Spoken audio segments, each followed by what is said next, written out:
नमस्कार साथियों, स्वागत है आप सभी का हमारे निर्मल क्लासेस यूट्यूब चैनल पर। और आज आपके लिए आमेर का कछवा वंश है उसका तीसरा भाग हम पढ़ाएंगे। तो इससे पहले आपको हमने 16 क्लास करा चुके हैं राजस्थान के इतिहास की। उन सभी 16 ही क्लासों का आप लोग अच्छे से रिवीजन कीजिएगा। एक एक पॉइंट को, एक एक लाइन को अच्छे से नोट करें अपनी पुस्तिका में। तो आपको इससे बाहर कुछ नहीं जाएगा, मैं इस चीज़ को दावे के साथ में कह रहा हूँ। ठीक है ना। आपको ना कोई बुक पढ़ने की ज़रूरत पड़ेगी ना कुछ और।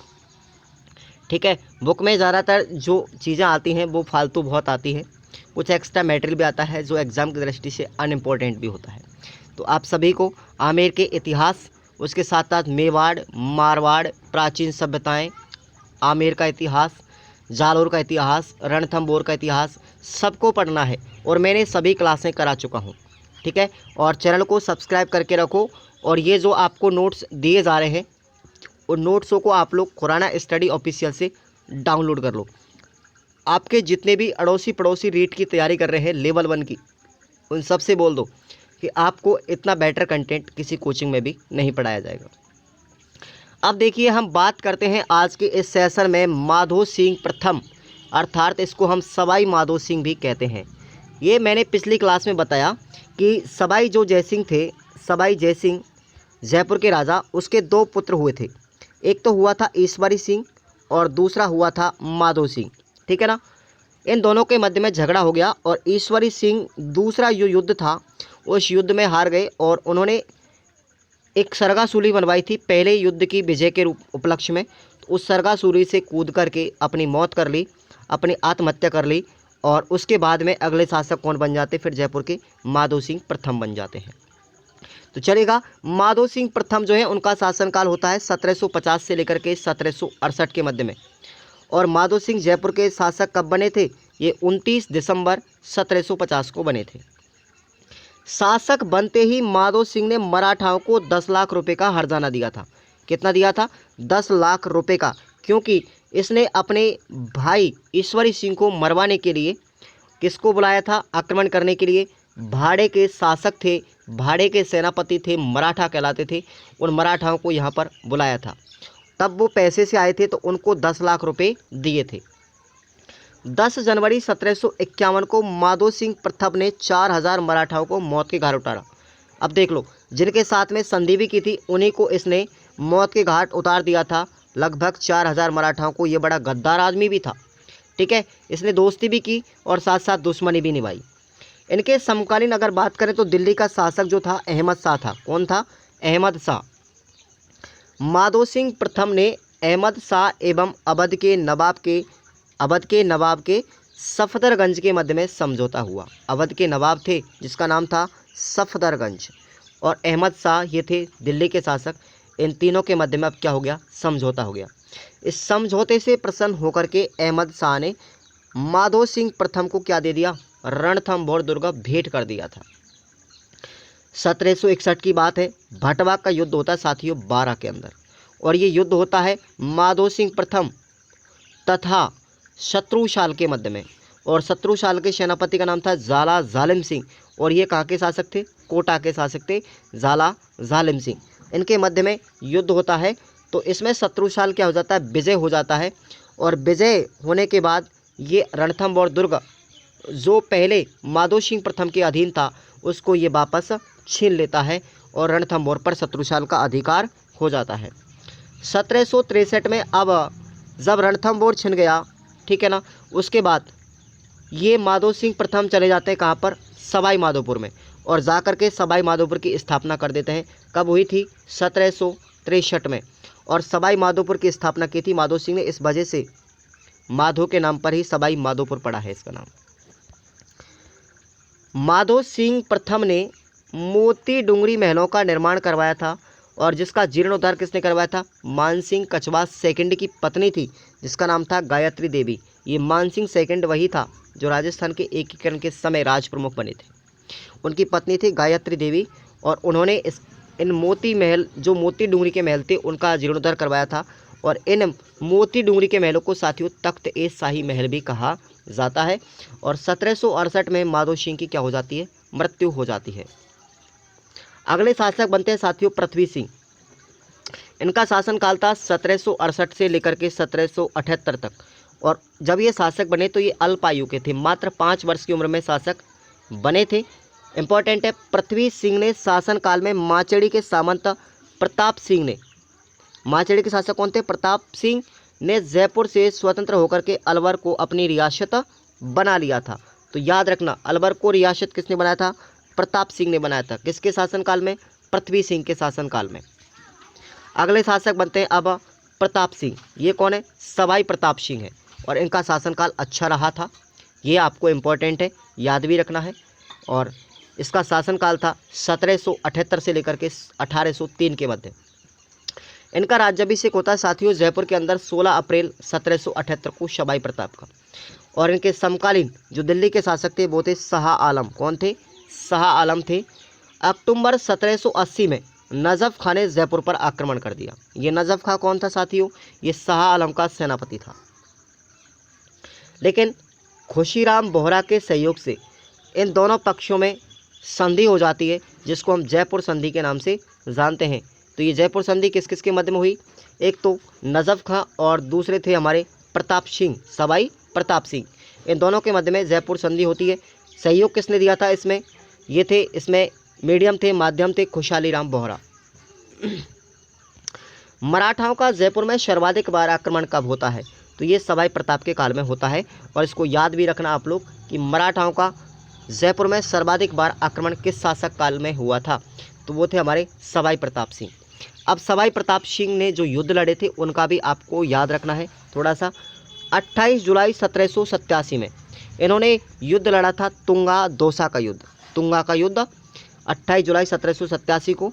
और ये प्रताप सिंह और मराठा के मध्य में हुआ था। मराठा का नाम आपको याद रखना है, महादूजी सिंधिया। कौन थे? महादूजी सिंधिया। और इस युद्ध में सवाई प्रताप सिंह विजय हो जाते हैं, तुंगा के युद्ध में विजय हो जाते हैं। और इस युद्ध में सवाई प्रताप सिंह का सहयोग किया था मारवाड़ के शासक विजय सिंह ने। किसने किया था? मारवाड़ के शासक विजय सिंह ने किया था। विजय सिंह ने साथियों मराठाओं से अजमेर को छीन लिया और मराठाओं ने पराजय का बदला लेने के लिए फिर पुनः आक्रमण किया था। फिर दोबारा आक्रमण करते हैं और बात थी 1790 में और पाटन का युद्ध लड़ा गया था। सीकर में पड़ता है साथियों पाटन। और ये युद्ध होता है, मराठा एक तरफ मराठा थे और दूसरी तरफ थे प्रताप सिंह और उनके दोस्त से विजय सिंह। ठीक है, तो ये मराठाओं का नाम है आप याद रखना, लकवा दादा व डी बोइन, ये दोनों व्यक्ति थे। और इस पाटन के युद्ध में मराठा जीत जाते हैं। पाटन के युद्ध में विजय के बाद मराठाओं ने विजय सिंह पर भी आक्रमण किया। अब देखो यहाँ पर पहले तो थे, पहले पाटन के युद्ध में दोनों साथ साथ लड़े थे विजय सिंह और प्रताप सिंह मराठाओं से। लेकिन अब पाटन के युद्ध के विजय के पश्चात मराठाओं ने फिर आक्रमण किया था और वो युद्ध था डांगवास का युद्ध। 1790 में मेड़ता नागौर में लड़ा गया था। और ये स्पेशली किस पे आक्रमण किया गया था? मराठाओं के द्वारा विजय सिंह पर आक्रमण किया गया था। याद रखना, ये 1790 में डांगवास का युद्ध मेड़ता नागौर में विजय सिंह और लखवा दादा बेड्डी बोइन के मध्य में हुआ था। इस युद्ध में विजय सिंह ने समर्पण कर लिया, यानी हार मान ली थी और समर्पण कर दिया मराठाओं के सामने। अब समर्पण करेंगे तो संधि भी होगी साथियों। बात थी 5 जनवरी 1591 में प्रथम सामर संधि होती है और ये होती है साथियों विजय सिंह व मराठा शासकों के मध्य, लकवा दादा बेड्डी बोइन। तो ये प्रश्न भी पूछा गए हैं, ये दोनों संधि आप लोग याद रखना। सामर की प्रथम संधि थी 5 जनवरी 1591 में विजय सिंह व मराठाओं के मध्य। मराठाओं ने प्रताप सिंह पर फिर दोबारा आक्रमण किया और प्रताप सिंह ने भी आत्मसमर्पण कर दिया। बात थी फरवरी 1791 में। और दूसरी सामर की संधि होती है, ये होती है प्रताप सिंह और मराठाओं के मध्य। इस द्वितीय जो सामर संधि होती है साथियों, इस द्वितीय सामर संधि के तहत में प्रताप सिंह ने मराठाओं को 63 लाख रुपए देने की सहमति जताई। कितनी? 63 लाख रुपए दिए थे। अवध के नवाब थे जिसका नाम था साथियों वजीर अली।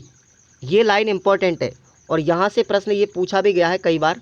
अवध के नवाब वजीर अली को प्रताप सिंह ने अंग्रेज़ों के भय से शरण दी थी, अंग्रेज़ों के भय से शरण दी, लेकिन बाद में प्रताप ने उस वजीर अली को अंग्रेज़ों को सौंप दिया था। किसको सौंप दिया? अंग्रेज़ों को। पहले तो वजीर अली की रक्षा की थी, शरण दी थी प्रताप सिंह ने, लेकिन बाद में वजीर अली को पुनः अंग्रेज़ों को सौंप दिया।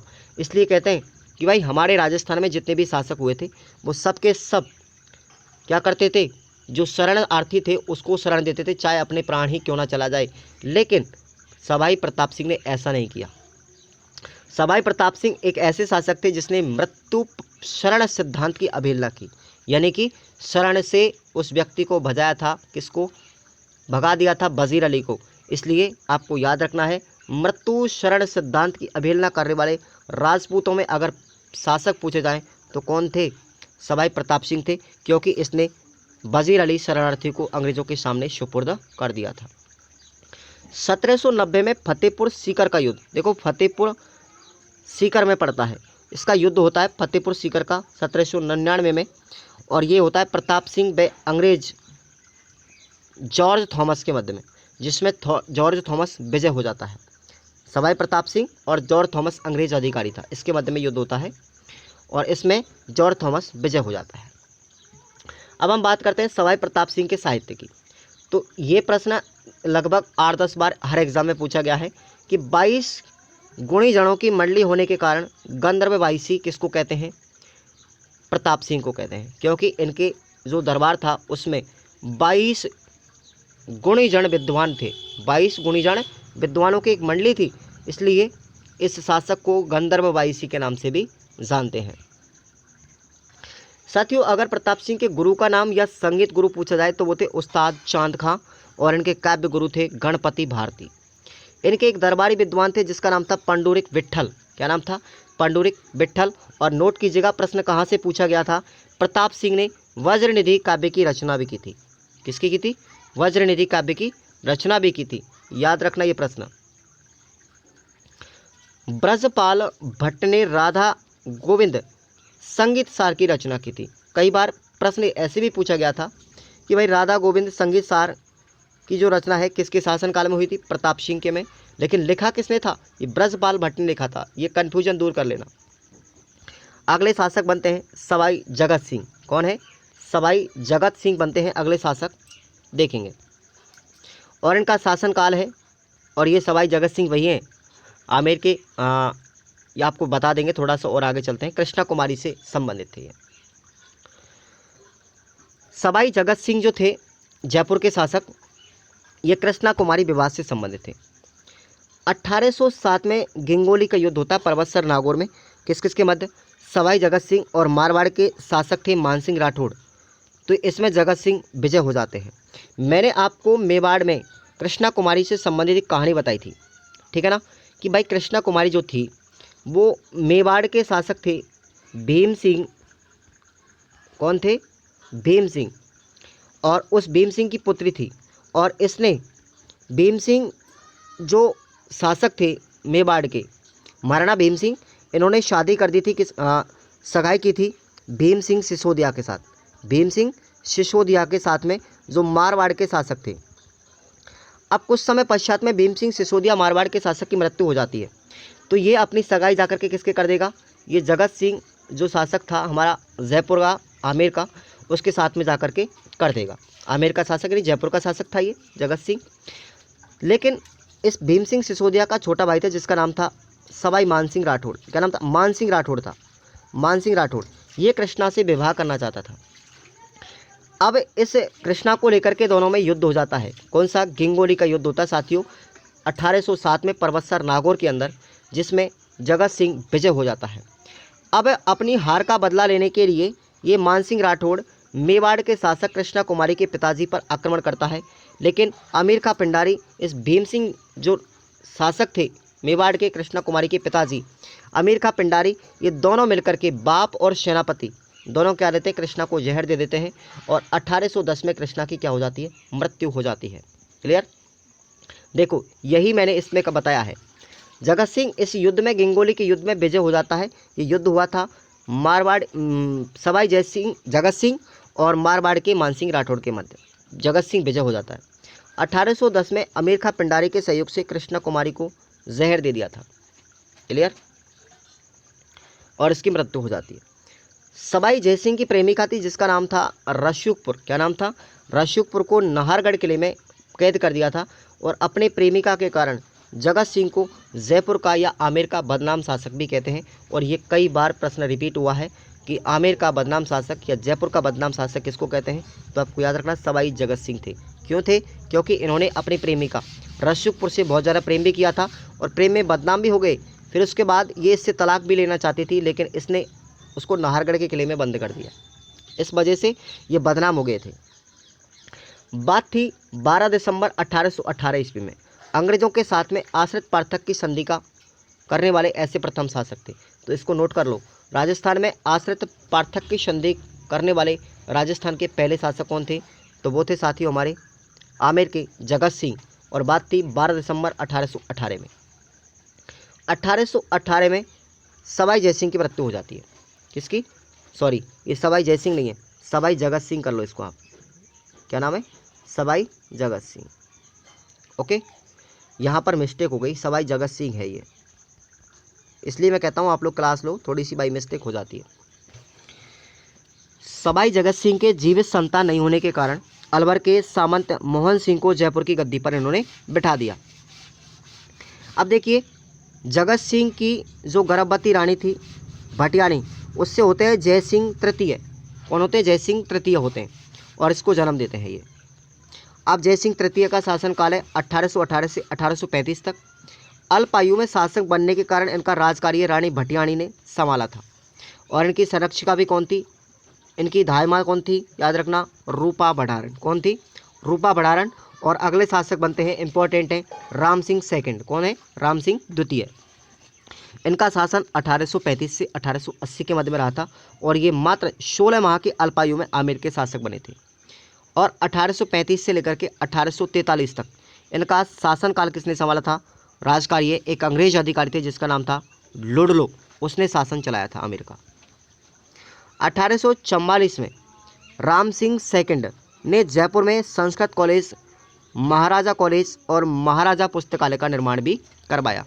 कई बार अब यहाँ से प्रश्न आपके ऐसे ऐसे पूछे जाएंगे कि इनकी स्थापत्य कला क्या थी। जयपुर में बहुत सारी चीज़ों का निर्माण भी करवाया था। इंपॉर्टेंट प्रश्न है कि 1857 क्रांति के समय आमेर के शासक या जयपुर के शासक कौन थे, तो वो राम सिंह सेकंड ही थे। कौन थे? राम सिंह सेकंड। 1857 क्रांति के जितने भी शासक थे हमारी रियासतों के, वो सबको आपको याद रखना है। मैं आपको किसी दिन एक छोटा सा 10-12 मिनट का वीडियो बना दूंगा, आपको कन्फ्यूजन नहीं होगा। राजस्थान की एकीकरण के समय शासक और 1857 की क्रांति के समय के शासक, सबको याद रखना है। 1857 की क्रांति में अंग्रेजों का सहयोग करने के कारण इनको सितार-ए-हिंद की उपाधि दी गई थी। इसको भी आप लोग रट लें। सितार-ए-हिंद की उपाधि किसको थी प्राप्त, बताओ जल्दी से? राम सिंह सेकंड को। राम सिंह सेकंड ने मदरसा-ए-हुनरी की स्थापना की थी, जिसका नाम बदल करके बाद में आर्ट एंड क्राफ्ट स्कूल रख दिया गया। तो ये आपको याद रखना है, आर्ट एंड क्राफ्ट स्कूल की स्थापना राम सिंह सेकंड ने की थी, जिसको हम पहले मदरसा-ए-हुनरी के नाम से जानते हैं। 1870 में इनके काल में ही लॉर्ड मेयो जयपुर व अजमेर की यात्रा पर आए थे। 1874 में governor general Northbrook Jaipur की यात्रा पर आए थे। बहुत सारे व्यक्ति 1876 में प्रिंस बेल ऑफ अल्बर्ट के जयपुर आगमन पर अल्बर्ट हॉल की नींव रखी गई थी और जयपुर को गुलाबी रंग से पुतवाया था। ये भी प्रश्न कई बार पूछा गया है, ठीक है ना। अल्बर्ट हॉल की नींव किसने रखी थी? राम सिंह सेकंड ने। जयपुर को गुलाबी रंग से किसने पुतवाया था? राम सिंह सेकंड ने। 1879 में जयपुर में राम प्रकाश थिएटर की स्थापना किसने करवाई थी? राम सिंह सेकंड ने करवाई थी। रामनिवास बाग का निर्माण भी राम सिंह सेकंड ने करवाया था। दास प्रथा, समाधि प्रथा, कन्यावध पर रोक लगाई थी और 1880 में राम सिंह सेकंड की मृत्यु हो जाती है। एक बार सभी विद्यार्थी लाइक कर दो। अब हम बात करते हैं सवाई माधो सिंह। साथियों, इसको हम माधो सिंह सेकंड कहते हैं। वो हमने माधो सिंह प्रथम था, वो ईश्वरी सिंह का भाई था। ये कौन थे? ये अलग हैं, ये माधो सिंह सेकंड अलग है। शासनकाल है 1880 से लेकर के 1922 तक। इनके पिता कल्याण सिंह थे। कौन थे ये? कल्याण सिंह के पुत्र थे माधो सिंह सेकंड। अब बात करेंगे, माधो सिंह सेकंड ने ही 1887 में अल्बर्ट हॉल में पब्लिक संग्रहालय का उद्घाटन किसके द्वारा करवाया था? एजीजी, है ना, agent to governor general Bradford के हाथों से करवाया था। ये आपको याद रखना है। मदन मोहन मालवीय के जयपुर आगमन पर माधो सिंह सेकंड ने हिंदू बनारस विश्वविद्यालय में 5 लाख रुपए का चंदा भी दिया था, ठीक है ना। हिंदू बनारस विश्वविद्यालय के लिए 5 लाख रुपए का चंदा दिया था कब की बात है? जब मदन मोहन मालवीय जयपुर आए थे। तो ये दिया था माधो सिंह सेकंड ने। अब याद रखना, जयपुर में या आमेर में, जयपुर कह लो चाहे आमेर कह लो, एक ही शासक थे वहाँ के। तो उस समय 56 अकाल भी पड़ा था। तो पूछा जाएगा उस समय जयपुर का या आमेर का शासक कौन था? तो उस समय शासक था हमारे माधो सिंह सेकंड, जिस समय पर 56 अकाल पड़ा था 1899 में, विक्रम संवत 1956 में। तो 56 अकाल माधो सिंह सेकंड के काल में पड़ा था। 1922 में एडवर्ड सप्तम के राज्याभिषेक में भाग लेने के लिए लंदन जाते हैं माधो सिंह सेकंड। तो उस समय जब जाते वक्त ये चांदी के 2 पात्र थे, यानी चांदी के 2 कलश लेकर के जाते हैं और उनको गंगा जल से भर करके ले गए थे। किससे ले गए? गंगा जल से भर करके चांदी के 2 कलश लेकर के गए थे एडवर्ड सप्तम के राज्याभिषेक में लंदन जाते समय माधो सिंह सेकंड। और याद रखना, ये प्रश्न इंपॉर्टेंट है भाई, नाहरगढ़ में अपनी 9 पासवानों के लिए विक्टोरिया शैली में एक जैसे 9 महल बनवाए थे। इनकी 9 पासवान थी, उन 9 पासवानों के लिए विक्टोरिया शैली में एक जैसे 9 महल किसने बनवाए थे? तो याद रखना, माधो सिंह सेकंड ने बनवाए थे। ये भी प्रश्न कई बार पूछा गया है। और 1922 में माधो सिंह सेकंड की मृत्यु हो जाती है। अगले शासक बनते हैं मान सिंह सेकंड। कौन है? मान सिंह सेकंड। और ये जयपुर अर्थात आमेर के अंतिम शासक थे और ये राजस्थान के एकीकरण के समय पर भी थे। 1922 से लेकर के राजस्थान के एकीकरण तक, राजस्थान के एकीकरण की प्रक्रिया हुई थी 30 मार्च 1949 से शुरू। तो तब तक ये शासक रहे थे। इनके पिता थे ईश्वरदा ठाकुर सवाई सिंह। क्या नाम था? ईश्वरदा ठाकुर सवाई सिंह। और मान सिंह सेकंड जो थे, इनके बचपन का नाम था साथियों मोर मुकुट सिंह। मान सिंह सेकंड ने रामबाग पोलो गार्डन का निर्माण करवाया और ये जयपुर के अंतिम शासक थे। और प्रश्न नोट कीजिएगा, राजस्थान के एकीकरण के समय, राजस्थान के एकीकरण के समय शासक यही थे मान सिंह सेकंड। एकीकरण पर हस्ताक्षर करके इन्होंने संयुक्त ब्रज राजस्थान, ये चौथा चरण था संयुक्त ब्रज राजस्थान हमारा, उस समय ये राजस्थान के राज प्रमुख बने थे। राजस्थान के राज प्रमुख भी बने थे चौथे चरण के अंतर्गत, ये आपको याद रखना है। और उस समय राजधानी किसको बनाया था? जयपुर को उसने राजधानी बनाया था एकीकरण के समय पर। 24 जून 1970 को पोलो खेलते हुए लंदन में इनकी मृत्यु हो जाती है। तो यहाँ तक आपका ये आमेर का शासक है। उसके बाद हम एकीकरण पर आ जाते हैं, आधुनिक इतिहास पर। तो आज हम फिर दोबारा, अब हमारा जो नेक्स्ट क्लास होगा साथियों, अब हमने सभी के सभी रियासतों के शासकों को पढ़ा, संपूर्ण रियासतें हमने ख़त्म कर ली, राजवंश पूरे हो गए हैं। और अब हम बात करेंगे अगली क्लास में राजस्थान के एकीकरण की। अब हम पढ़ेंगे राजस्थान का एकीकरण। अब तक हमने पूरे राजस्थान के शासकों को पढ़ा। अब प्रक्रिया होती है आधुनिक साहित्य, आधुनिक इतिहास की। हमने मध्य इतिहास पढ़ लिया है। तो चलिएगा, आप तब तक के लिए चैनल को सब्सक्राइब कर लो और वीडियो को लाइक कर देना, शेयर कर देना और अपने दोस्तों को नोट्स भी डाउनलोड करने के लिए बोलना। खुराना स्टडी ऑफिशियल ऐप से डाउनलोड कर लेना आप लोग। धन्यवाद।